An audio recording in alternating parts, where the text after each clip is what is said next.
They need to avoid going down early. We saw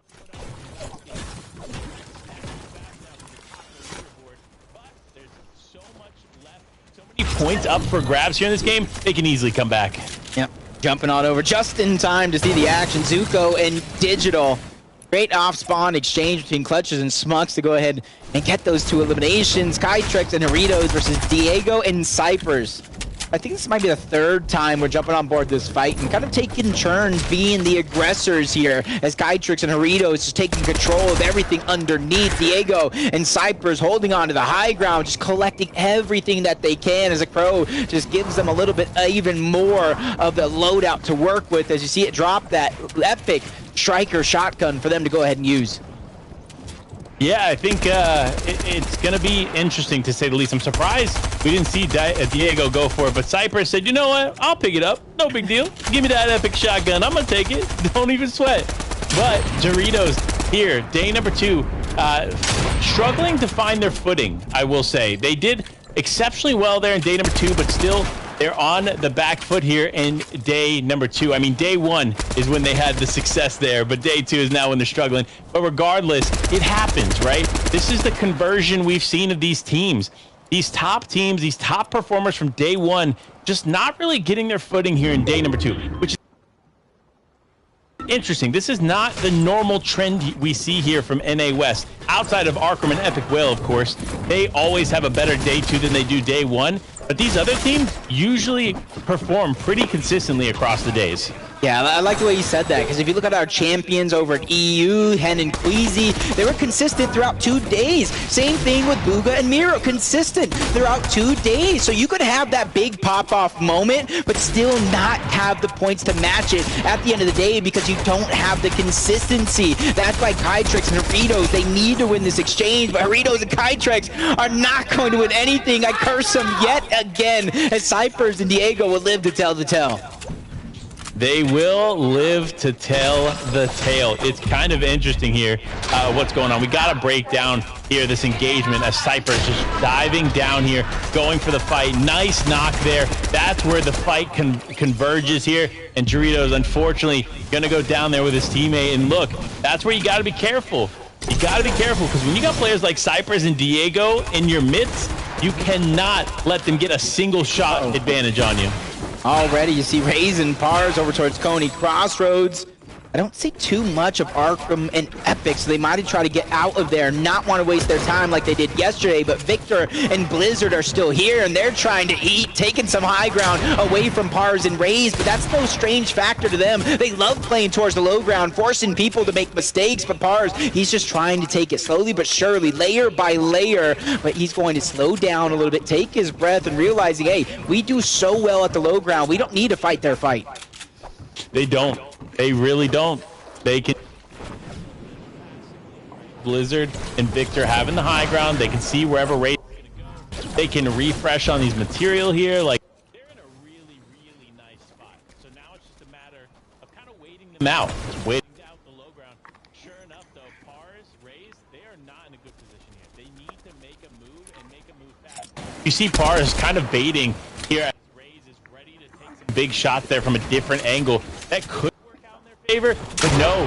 It really just boils down to that moment. And there it is, Raze taking the moment here. Pars ends up taking quite a damage now on the back foot. Raze has to play with his teammate here, but no, as I say that, they're in the box exchanging. Raze super weak, Pars super weak, but it doesn't matter. They get the eliminations. And they stay alive here in game number 10. And getting everything they need to get their shields back because they had it a few games ago. But it was taken away from Favs and Snacky. They're looking to have another FNCS championship under their belt. The first for them, and when it comes to duos, but Solution and Yagvir sitting in 5th place. They're threatening that same first place spot, and if they can pick up those eliminations here, set themselves up well on Surge, because Yagvir already has one, that could be a formula for success. It really can. And the power of the elimination here in this format is crucial. And that's why Jagbeer and Solution are wasting no time here trying to get these eliminations. It's funny, we saw Solutions in season past go up against some of the biggest names and have some success against them, like Reet there in a previous season. We saw Reet struggle with Snacky and Favs at a POI there in Chapter 2, Season 8, where, unfortunately for them, Solution was just working them. They were doing so much better, so consistent, and that's why we see them being aggressive here. Solution, Jagbeer, two exceptional players getting the elimination on the bolt, but now other players trying to get involved. Jagbeer on the back foot does need to heal up here, be a little bit more patient, and then wait, because these eliminations, like we keep saying, don't worry, they'll come to you. And as I see Quinn and Wave in the distance, all I can think, but wait, here comes a new challenger, and that's what they do. They take their slow time towards that mighty monument at the outside, the islands, and then they work their way in, finding the tags along the way, and this is going to be a perfect opportunity for them to try to pick up even more tags, third-partying in, especially if that team does not know they're there just yet, as they see them spin around, try to gather that information, because they could not only be the team, or the only team rotating out of zone, so better be safe than sorry, as Arkham and Epic know, I do believe at least, they know Vibesy's nearby, as Slixy's already been down and out. Yeah, this is actually an interesting play. You see them with one elimination on the board here, and it looks like they're hunting for another. They don't have a ton of material here in Arkham. I'm not sure what Epic Whale's holding on to, but Arkham, at least, is not doing great here on material, so they need to play this a little bit more passive. They need to focus on getting the resources here for the mid and late game, because they are nowhere near zone, too. This is going to be a big point where they need to rotate. I think, again, like you mentioned, they're looking for Vibesy, but they're just not finding him. And so at some point, you just have to decide, you know what? This isn't worth it. We got to keep moving. But let's look at how this fight started, right? Because this started somewhere with Vibesy losing his teammate, and I believe it's Slixy there, right on the other end. Arkham having some really nice aggressive play. Epic Whale there does ultimately get the elimination and puts those 3 points on the board for him in this game.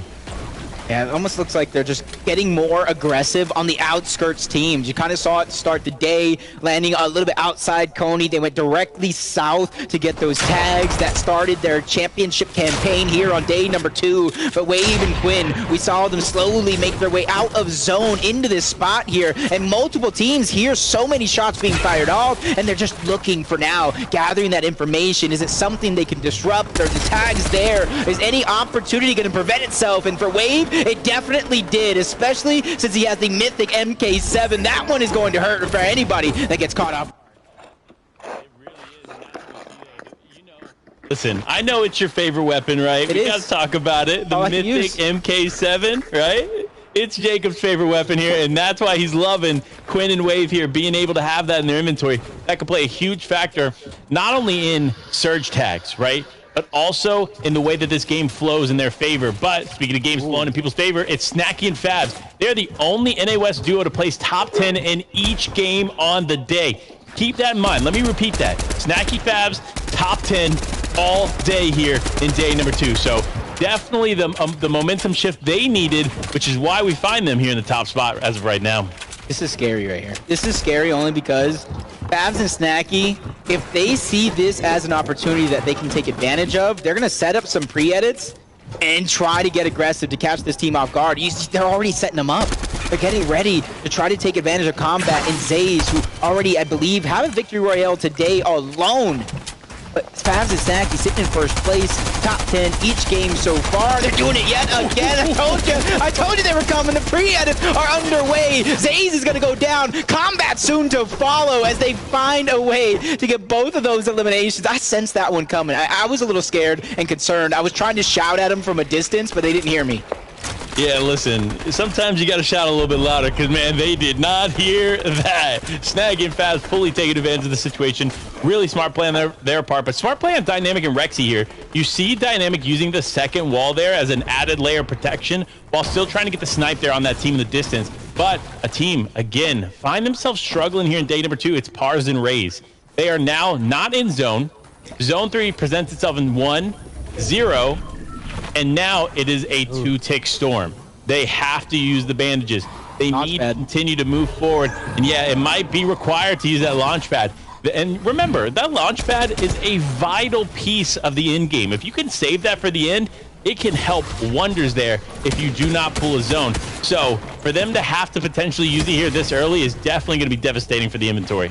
This is almost a very, very similar position. If they do go down, I don't want to curse them too much, like they went down in that last game. It was around 34th, maybe 35th place here or there, give or take a couple. So for them to go down this early yet again is going to give not only Fabs and Snacky an opportunity in first place to try to run away with it, but it's going to give all those teams cram-packed, because you saw the top 5 of that leaderboard just a stone's throw away from one another. You see School going down to Tavern and Cause, but Tavern and Cause immediately going down to Herbie. So this is just action after action as Storm Surge is forcing these players to interact.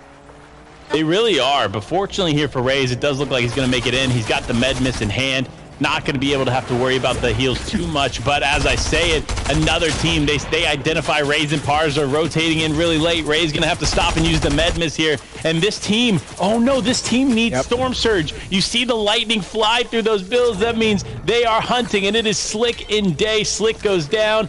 Day is down as well. There it is. Oh man, what a couple of easy eliminations there for Raze and Pars.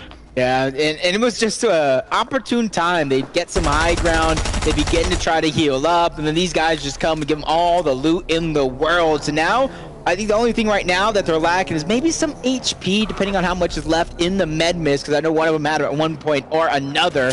In second place, first place on over the center of the ocean. Is this a smart play? Is this not? Being center circle, some would say is very advantageous. Being in the center surrounded by water?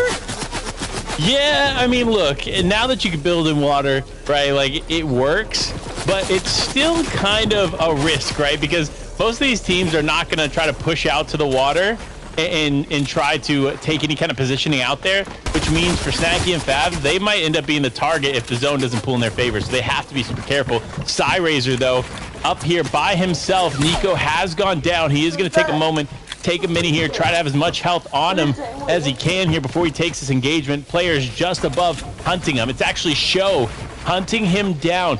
After their success there in Chonker Speedway, they're still here in Zone 3 and looking to get an elimination on the Psyrazor.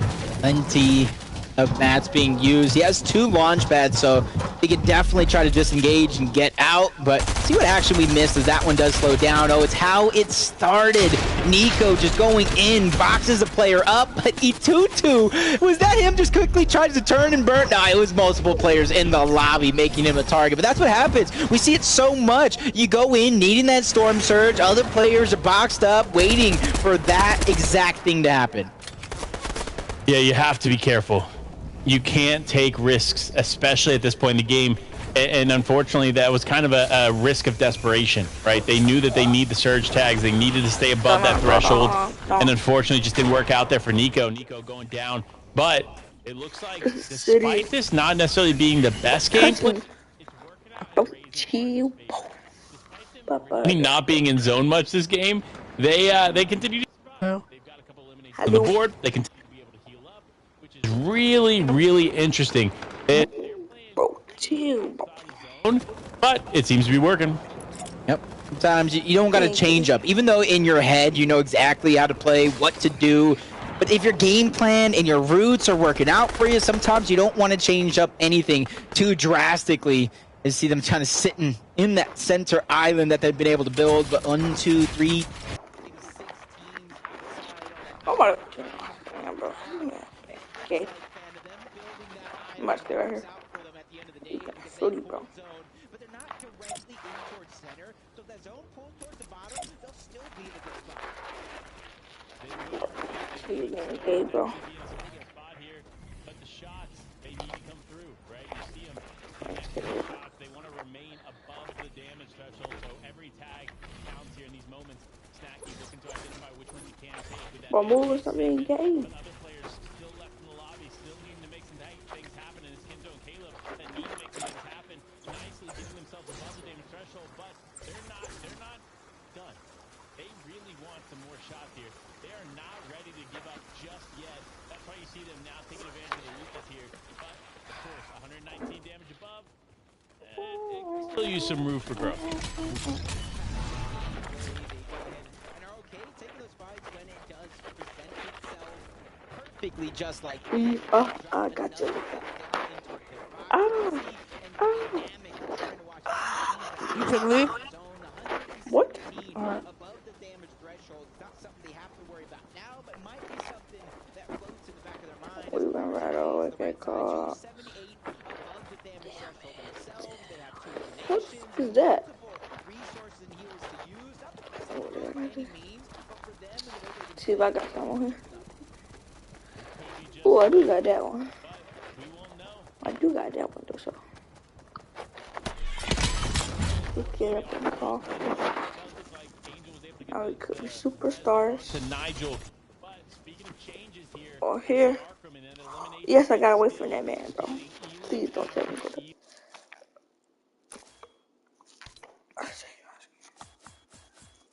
Thicky boy. Who is Cash Kira? What that is? It's my favorite skin. Bro, who the? I ain't finna put that skin on because this man gonna. Yeah. That was Lil J who went down. You gotta change my skin. Wait, what? 4-0 winning. Great use of that overall to get a little bit of that high ground. I don't think it was on purpose, but sometimes you just play with the cards that are dealt. Absolutely, you do. Oh my gosh, so you can't change your skins.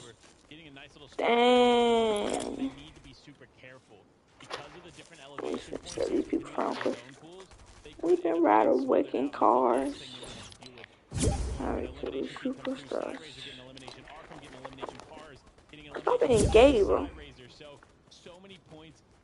I'm about Trying to to play arena, bro. You know Another I'm just playing, bro. You trying to play arena, bro. Yeah. Alright, I'm finna leave and invite you, alright? Alright.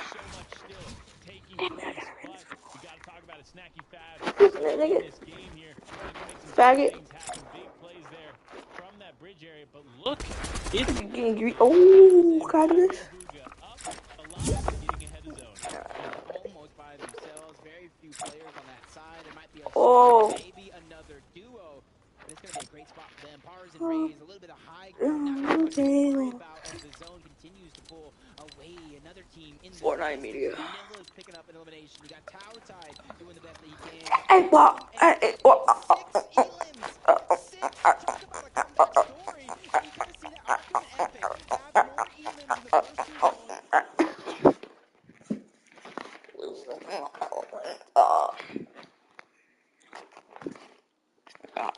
Superstars. You know, Ricky. Hello? Bo, hello, man. Take off that skin, bro. Shut up, nigga. What? Hey, Striker King.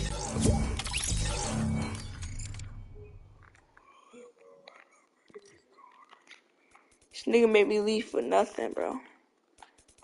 This is why I don't play with people parties, bro. This man gonna keep me get my charge.